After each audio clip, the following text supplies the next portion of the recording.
Bagaimana kabar kalian pada pagi hari ini? Baik ya.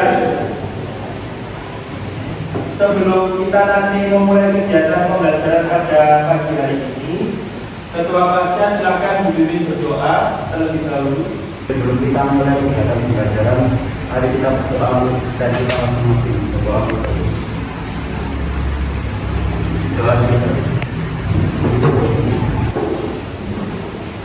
Saya persepsi terlebih dahulu.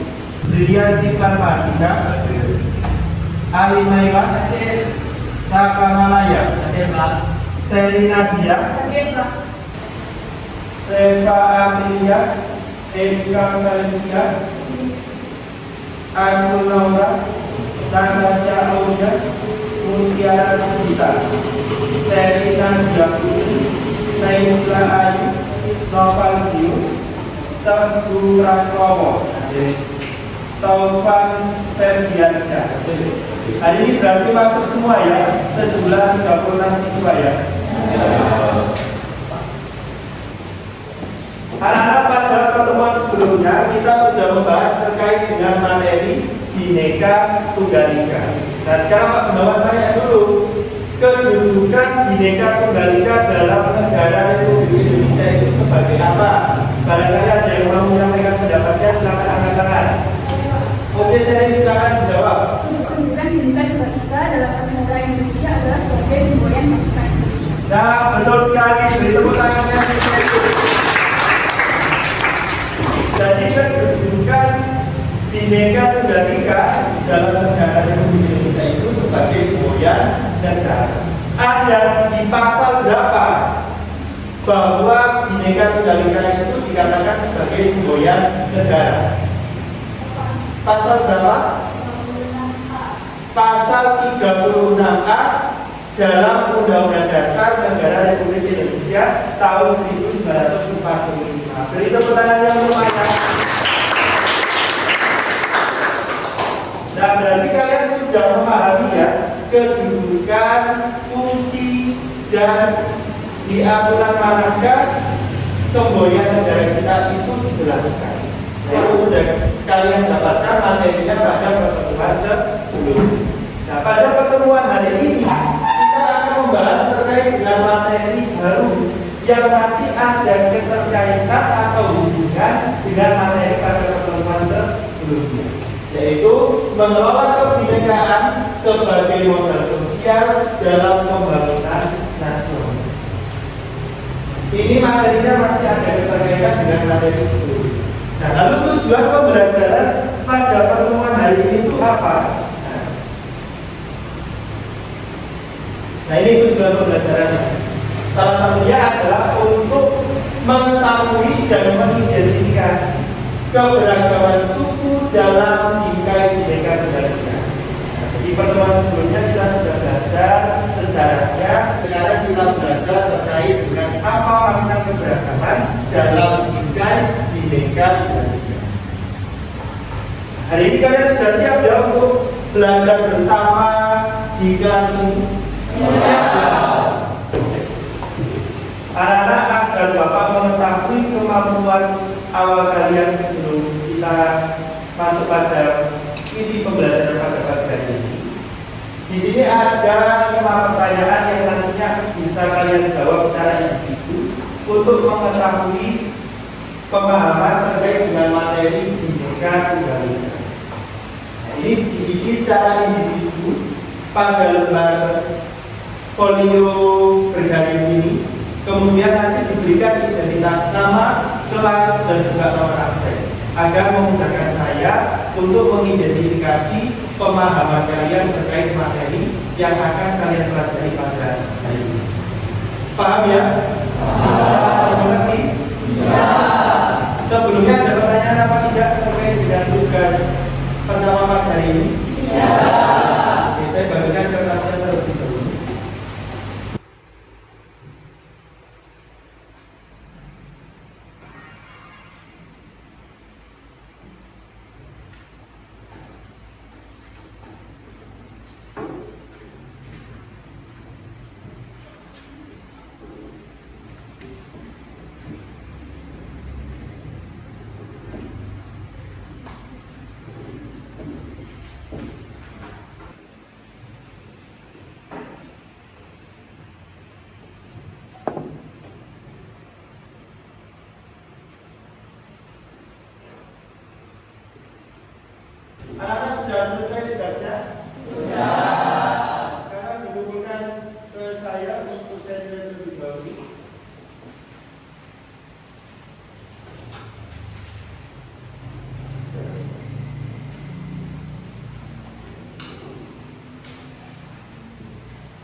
coba kalian pahami dan kalian simak gambar peta Indonesia pada tampilan slide PPT saya ini.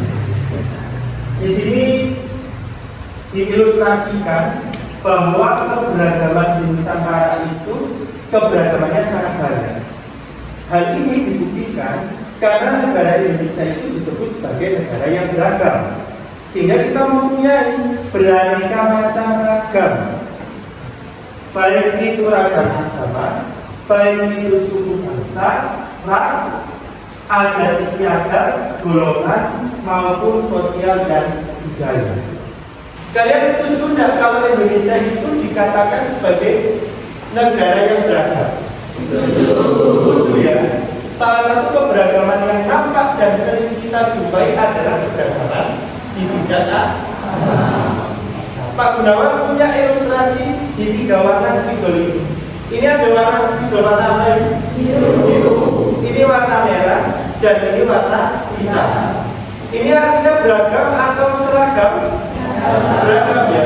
Kalau semuanya ini warnanya hitam, maka ini dikatakan spidol yang seragam. Karena memiliki 3 warna spidol ini, maka ini dikatakan sebagai keberagaman. Nah, begitu juga dengan keberagaman yang ada di Nusantara. Untuk memahami terkait dengan keberagaman di Nusantara, kalian simak video pada tampilan slide hari ini.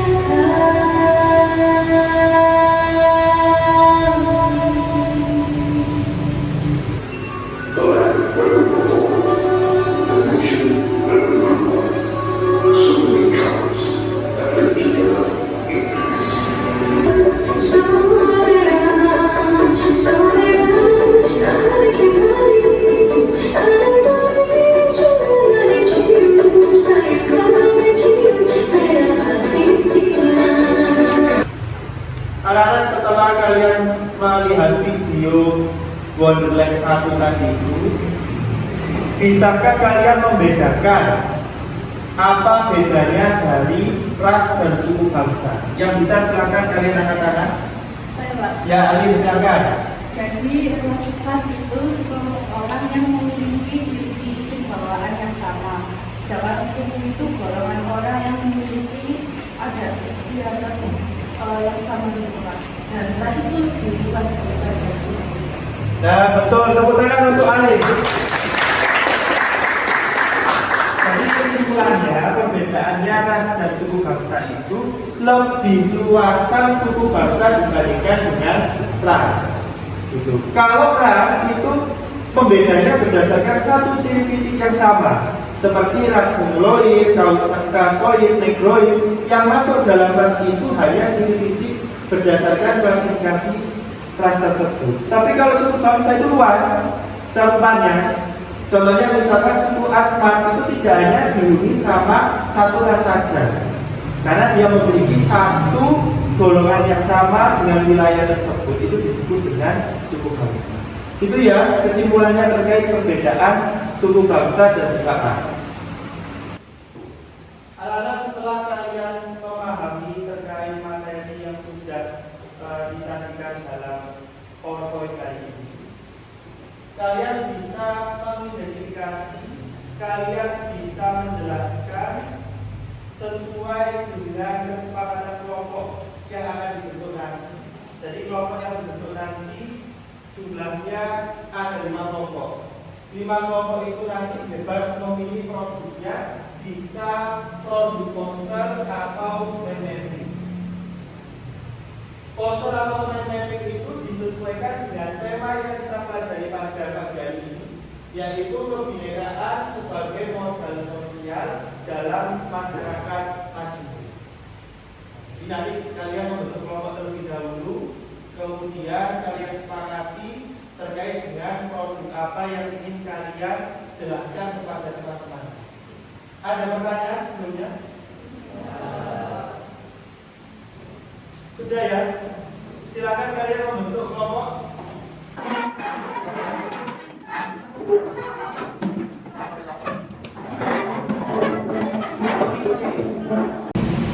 Sudah ya? Sudah terbentuk kelompoknya? Sudah. Kelompok satu coba angkat tangan. Kelompok satu. Kelompok dua. Kelompok tiga. Kelompok empat. Dan juga kelompok lima. Kelompoknya sudah terbentuk. Silakan kalian diskusi. Kalau misalkan ada pertanyaan yang mau ditanyakan, nanti bisa bertanya dan saya bimbing untuk membuat program. Jadi programnya tidak membuat dua ya, tapi dipilih salah satu. Bisa program poster atau program email.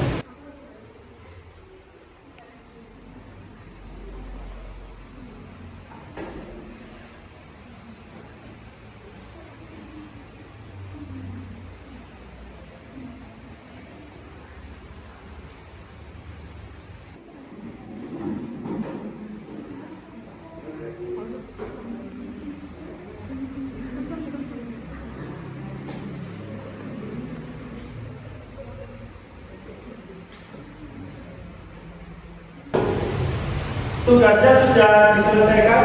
Sudah. Silakan untuk kelompok yang sudah siap bisa mempresentasikan hasil produknya terlebih dahulu. Kelompoknya siapa yang sudah siap untuk mempresentasikan? Kelompok satu ya, kelompoknya Alin, Maya, Selin, dan Kalila. Silakan mempresentasikan hasil produknya.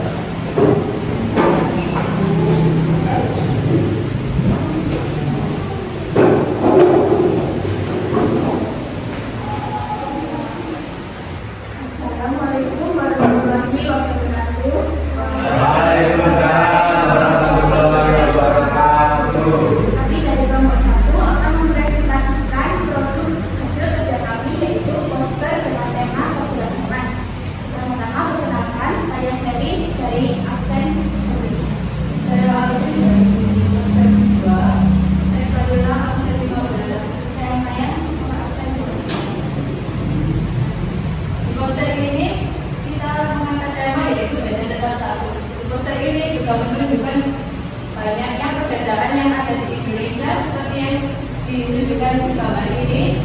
Itu adalah perbedaan suhu yang ditandai dengan pakaian adat yang berbeda-beda. Selain perbedaan suhu di gambar ini juga diperlihatkan perbedaan rumah adat dan tempat beribadah. Tapi walaupun Indonesia memiliki perbedaan yang banyak, kita tetap satu sesuai dengan sebuah negara, yaitu Bhinneka Tunggal Ika. Yang presentasi dari kelompok kami, kurang lebih mohon maaf. Assalamualaikum warahmatullahi wabarakatuh. Waalaikumsalam warahmatullahi wabarakatuh. Assalamualaikum warahmatullahi wabarakatuh. Perkenalkan kami dari kelompok sebelumnya saya Ismail dari saya dilakukan dari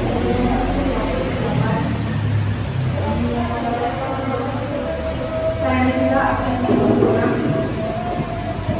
Jadi pertama-tama adalah sosial budaya, di antaranya yaitu sebagai dan memanfaatkan Indonesia nasional, dan terus budaya pariwisata yang menarik, yang kita semua yang sepakat dan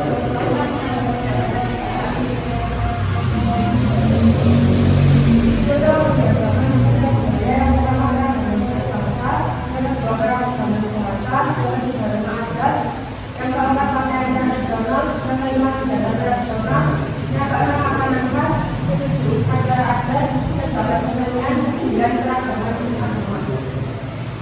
Biasanya faktor penyebab keragaman sosial budaya di antaranya adalah dampak historis, kemudian perbedaan kondisi geografis, dan ketimpangan agama.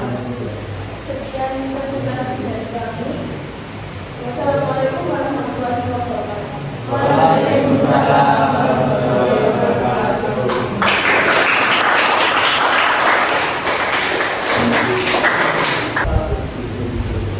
Dari hasil presentasi teman kalian tadi yang sudah disampaikan, ada yang bisa menyimpulkan terkait dengan makna Bhinneka Tunggal Ika dalam keberagaman masyarakat tersebut. Yang bisa silakan angkat tangan. Boleh sharing, silakan disimpulkan. Jadi berdasarkan presentasi tadi, kita dapat menyimpulkan bahwa Indonesia adalah negara yang memiliki keberagaman dan memiliki semboyan Bhinneka Tunggal Ika. Indonesia memiliki banyak keberagaman di antara lain keberagaman suku bangsa, ras, agama, sosial budaya, dan sebagainya. Tapi dengan adanya keberagaman itu tidak menjadikan kita untuk terpecah, melainkan menjadikan itu sebagai mendorong untuk memperkuat persatuan dan kesatuan bangsa Indonesia. Oke, terima kasih. Tepuk tangan.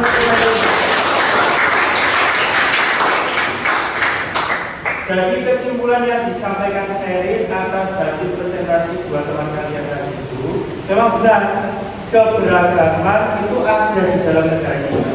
Negara kita itu beragam atas agama, suku, budaya, dan juga ada istiadat. Kalau keberagaman itu tidak disatukan dalam konsep integrasi nasional, maka yang terjadi apa?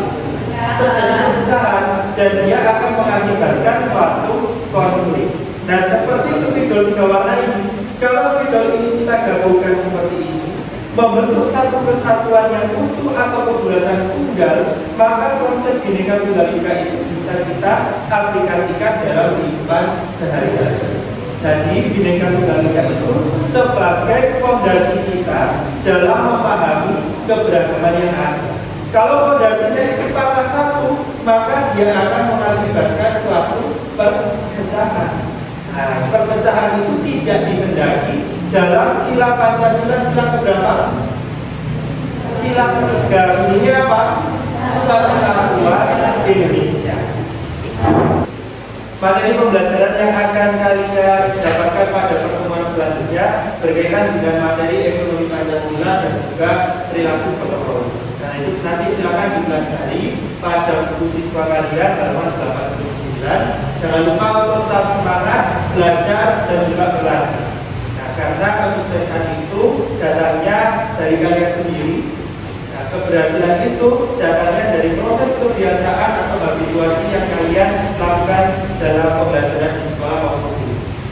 Marilah kita ucapkan syukur alhamdulillah. Pembelajaran pada pagi hari ini kita dapat akhiri dengan baik. Semoga nanti kalian mendapatkan ilmu yang bermanfaat dan bisa berguna bagi kalian untuk kehidupan kalian di masyarakat bersama. Assalamualaikum warahmatullahi wabarakatuh.